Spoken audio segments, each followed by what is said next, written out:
If you love me, will you lie to me? Greetings, guys. Welcome back to my channel. My name is Monette. This is my channel, Evolve with Monette. For those of you that are new here, I'm a professional intuitive empath. So good to share energy with you. Thank you for inviting me in. Come on in. Let's chat a bit. If you're interested in working with me, y'all know the vibes. You can find it all down in the description box. Guys, I just was up doing my morning shimmy shoes and doing the things that I do. And this, after I did my meditations, I was scrolling as we do. And my angels have really challenged me as of late. They're like, if you're doom scrolling, are you going to at least create content out of it?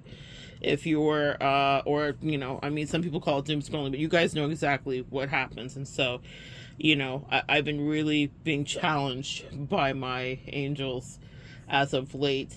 I've cut out a lot of the riffraff and the shenanigans from people, outside influences, and now my angels have been systematically breaking me down. So much fun. The evolution's never done. So my own personal habits, my own issues, my own personal addictions, my own vices, all of the things that we all have. And so one of our addictions and vices is to our devices, and I certainly am guilty. And so they've been challenging me to make it productive. If I'm listening to my favorite whatever, am I going to be outside going for a walk, as a treat to combine and kind of rewire my brain so that I can up level and put out other things, because they want more from me. They want me to be more creative. Or if I am scrolling, what am I seeing? And they communicate and talk to me. As I always tell you guys, our angels communicate with us all the time. So even in your doom scroll, there can be messages depending on what's in your algorithm. And y'all know I love and relationships, so that's in my algorithm for sure. And this morning it was James Baldwin, the incredible James Baldwin, and the incredible Nikki Giovanni. It's a clip that I will link below. I copy the link. My angels are like, if you're here and you're doing this, then this better turn into work for you, because you're not just here to watch what other people do. That's my own personal mandate. So I'm supposed to be contributing back to you, the collective. So they've been on my ass, to say the least. And so let's talk about this. Maybe that's a little message for you. That blurb I just did may be beneficial for someone who is also rewiring and up leveling and cleaning out their own closets, so to speak, and really trying to be better. After we've taken care of all of the nonsense with interpersonal relationships, then we only can be self-reflective, a little bit of navel gazing, but it's important. So figure out in your life what might need to up level, go, or be rearranged after, because there's only so much cutting off of people we can do before the fingers and the energy have to turn back into you. What else can we clean up inside? So, message. Anyway, these two beautiful, oh my gosh, leaders of thought, writers, poet laureates, awarded icons of American literature are having a conversation. And she says to him, I want you to lie to me. And it's so provocative, the idea of that. She essentially says, you lie to, and these are two very pro-black, back movements kind of, but when I say the movement, meaning working with the movement of making sure that we were integrated and not segregated and whatever, marching with Martin and Malcolm. These two worked side by side with all of the greats that we hear about in history. They were friends with them. They were having dinners. They were discussing ideas. And so she says, you lie to, and she uses a slur, but she's like, you lie to the white guy essentially down at your job, and you smile at him all day. He doesn't know, that you're in pain and that you're unhappy, but I get all your frowns and your unhappiness. I get the least of you. I mean, the way they speak, I can never do it justice. It's so beautiful. And she says, and there's such a softness, there's all these podcasts and think pieces and red pill, blue pill, and everybody's talking about femininity.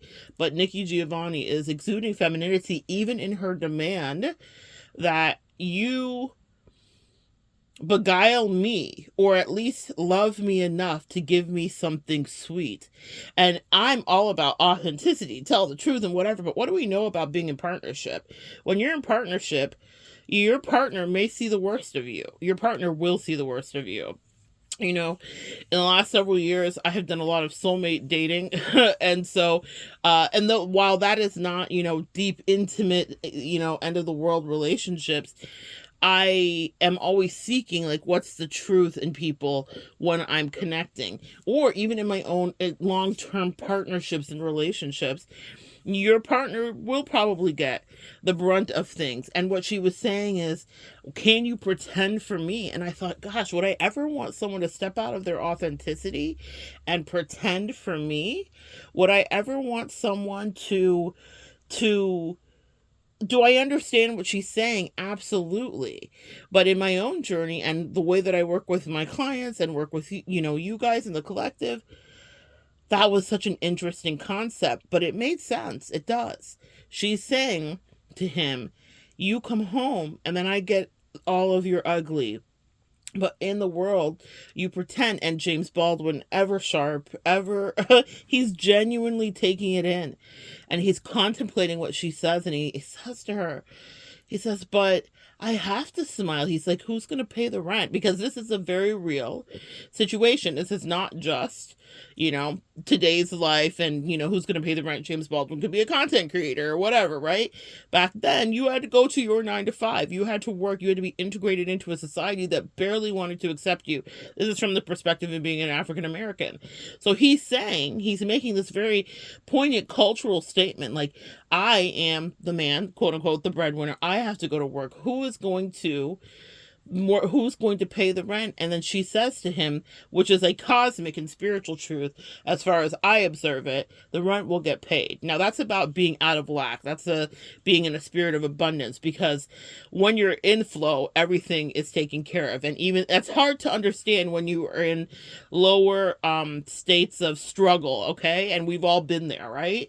So she says the rent will, of course, get paid. And then he says something so poignant, and it's such a tell on what is happening in the culture at that time. He says, but the cost of the rent is my smile.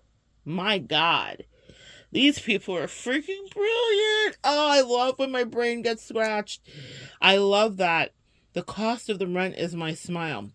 Now, no matter what ethnicity you are listening here today, those struggles specifically may not be the same, though we can obviously see that we have not eradicated a lot of those struggles in our society.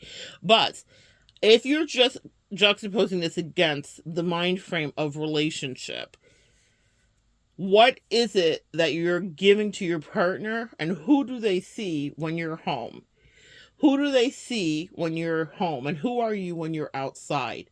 I grew up with a narcissistic father who was so charming and so charismatic, and he was also so vile and so abusive inside of the home. And I would compare him to the men that I saw on TV at the time, which was like George Jefferson and Bill Cosby, ironically. And because that's how he was outside. He was funny. He was well dressed. He smelled great. His teeth were perfectly white. He was strong. He was interesting. He moved in circles. Speaking of the cultural issues at that time, he was a black man who lived like a king at a time when people were outwardly racist, and he was very well respected, and he ran his own business. And he wouldn't hesitate to take on anybody of any race or ethnicity to dress them down, because narcissism doesn't see anybody's color. So Dr. Sam Menken does fantastic work on the nature of that. But what I will tell you is that this charismatic, I call them Dr. Jekyll and Mr. Hyde. When I thought of my father, I thought of The Shining, right? I thought of Jack Nicholson in The Shining. Is it Nicholas? But either way, y'all, if you know The Shining, you know The Shining. I was dealing with someone who was that level of maniacal who, in a moment's time, we could go from having a conversation to him breaking a glass against your face. Like, it wouldn't even be a snap of the finger that could set him off. But outside, he was charming and funny, and everyone in the town loved him, and he sat on the Chamber of Commerce and all of the boards, and he had incredible access, and he was seen as wealthy for the time frame that we were in. A lot of I think of Donald Trump specifically, like gold fixtures in his house. He built houses, but everything was gold. We had gold faucets and stuff like that in his house. My mother and him lived together. They divorced. I lived very differently, but I spent weekends with my father, as my mother insisted. So it was interesting, but he was so triggered, like on a trigger, he would shift and change.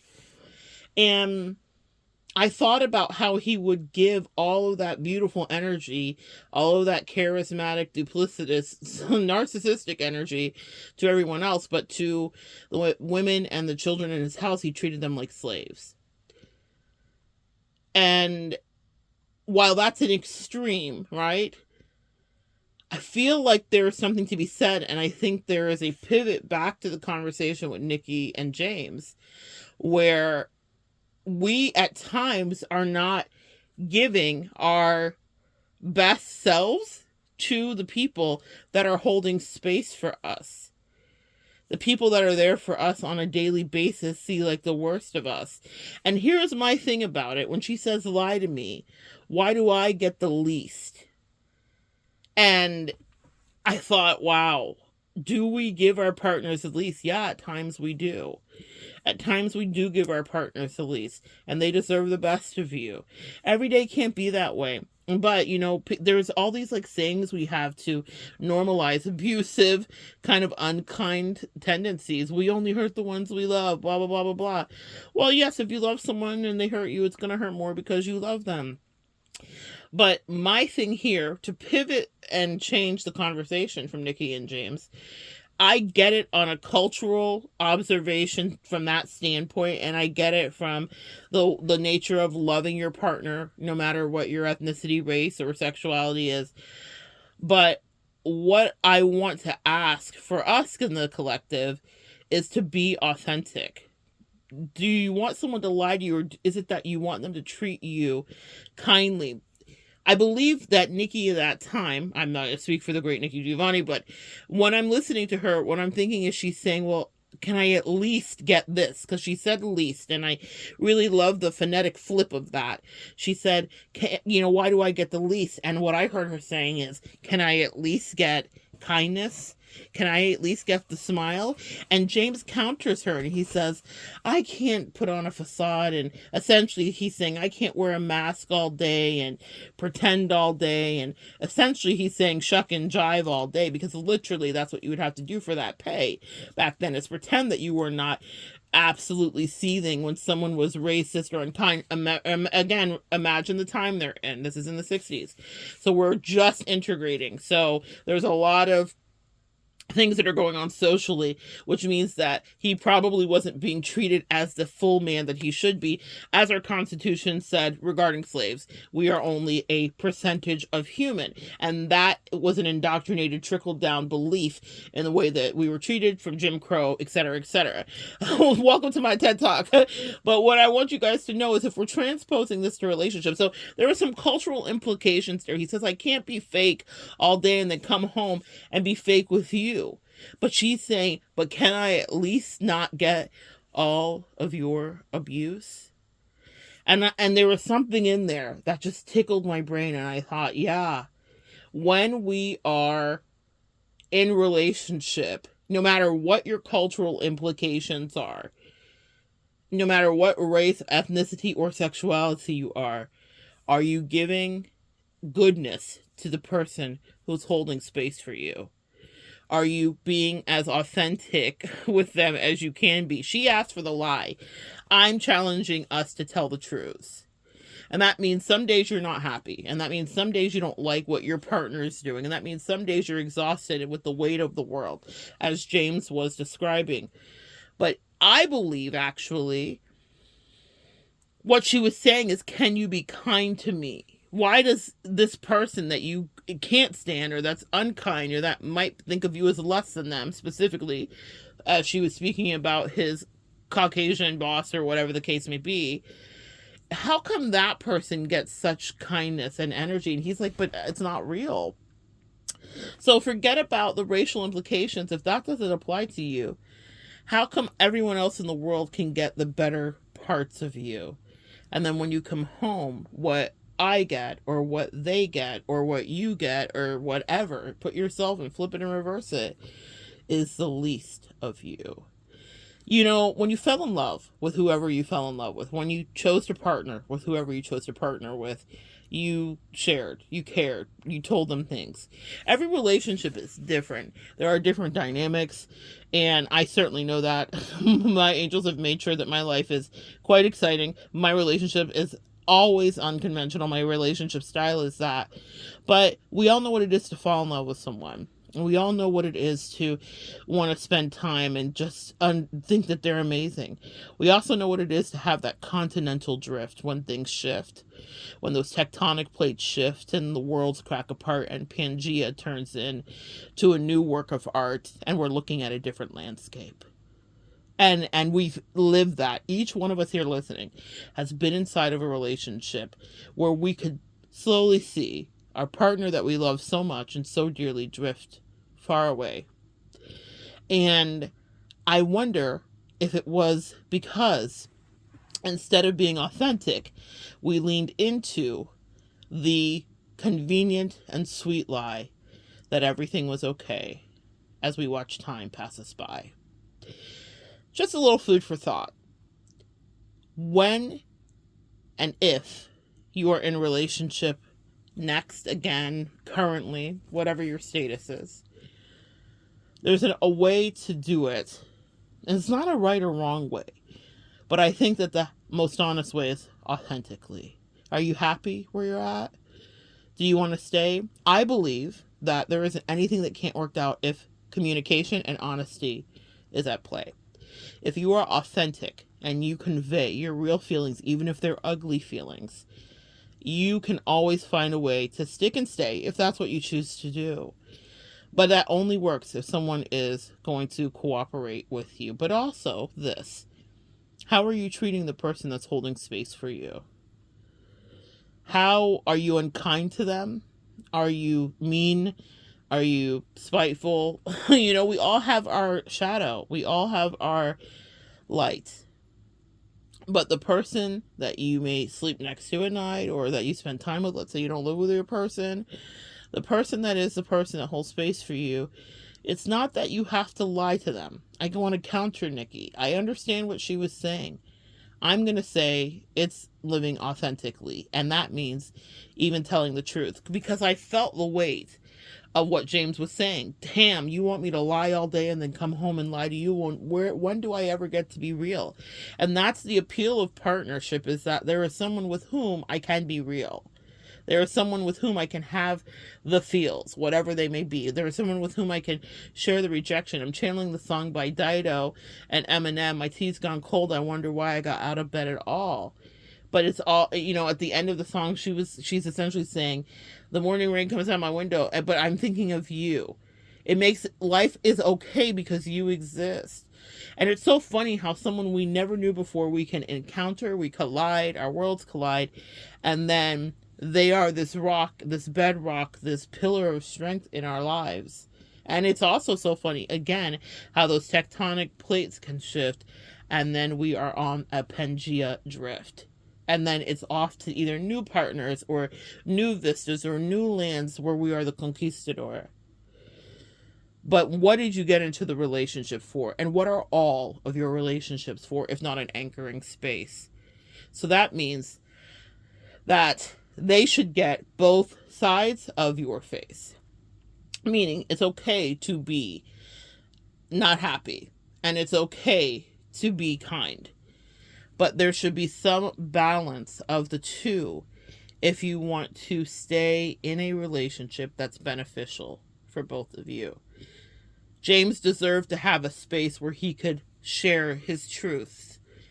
And Nikki deserved to have someone come home to her whose eyes lit up when they saw her coming. Because, see, we're always reading that beautiful body language, and you know when someone's really happy to share space with you, to share relationship with you, and to be with you.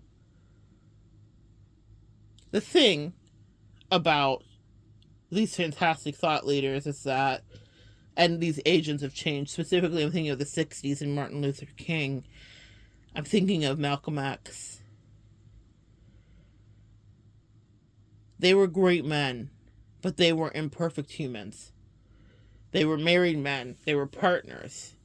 And yet and still, now what we know about Martin is that he was just as human, if not more so than any of us. I wonder what face he came home to Coretta with. I wonder what kindnesses were in his energy. I wonder if there was a pinwheel drift between the two of them. What I mean is, Martin wasn't a faithful man. Martin was an agent of change. I think of Abraham Lincoln. I read about him years ago, and not just from what we study, but specifically from the perspective of who he was as a family man. Because, see, I want you to know this about yourselves and about humanity at large. There are some things we each do well, and there are some things where it just falls off, where we have to continue to grow and to evolve. There are some areas where we will knock it out of the park, and some areas where it's rather dark. And Abraham Lincoln was a fantastic statesman and a politician and a freedom fighter. But what was his great lack, according to him and according to how it has been written, is that he was not a good family man. He did not lie to Mary when he came home. Meaning, as Nikki said, lie to me too. Nikki's asking for that because it's what she felt was the least of what she could ask for. Because she knew that that man had to go out and fight his own kind of war. And each day, each of us are going out to fight our own kind of war. Mary knew that Lincoln was out fighting his own kind of war. It was a different time then, all of the things. But what I want you to understand is these people that we see as great men had other areas where there were great shortcomings. And if you are living and listening today, the same is true for you in the very same way. I come on here and I talk and I speak, but there are areas where I have blind spots and where I don't always succeed. But that doesn't stop me from doing what is my mandate, which is to teach. And it didn't stop these men. It didn't stop Nikki. It didn't stop James from expressing themselves. But what I'm here to do on Earth specifically, this is my mission, is about partnership and relationship. And so I just want you to just be a little bit myopically focused for a moment and ask yourself, does your partner get the least of it? Do you give the least of it? Are you getting the least of it?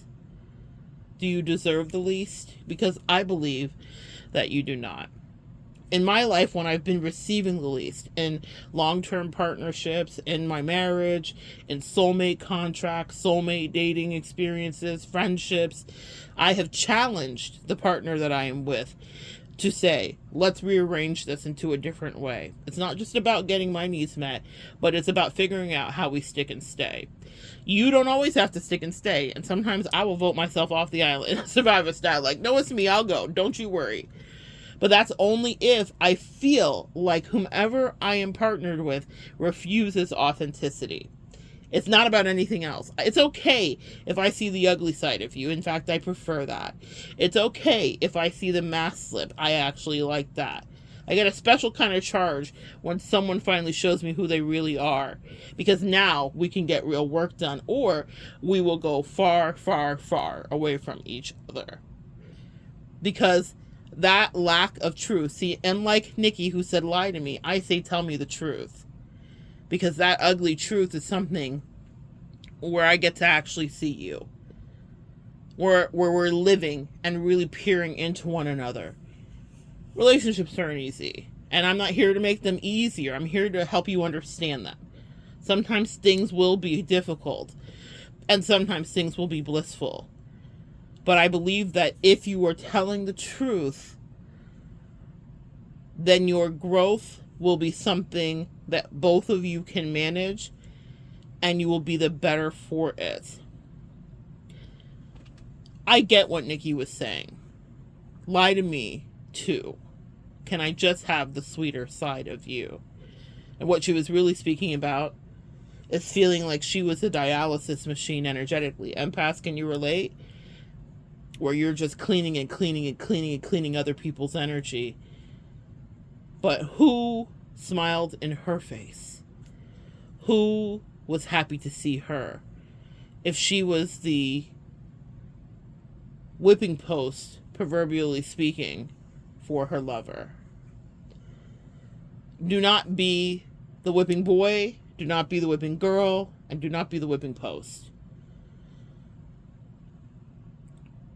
Partnership is about this give and take, and it's an interesting dance that we do. But it's better when you're authentic instead of fake. You get the most out of your partner and you.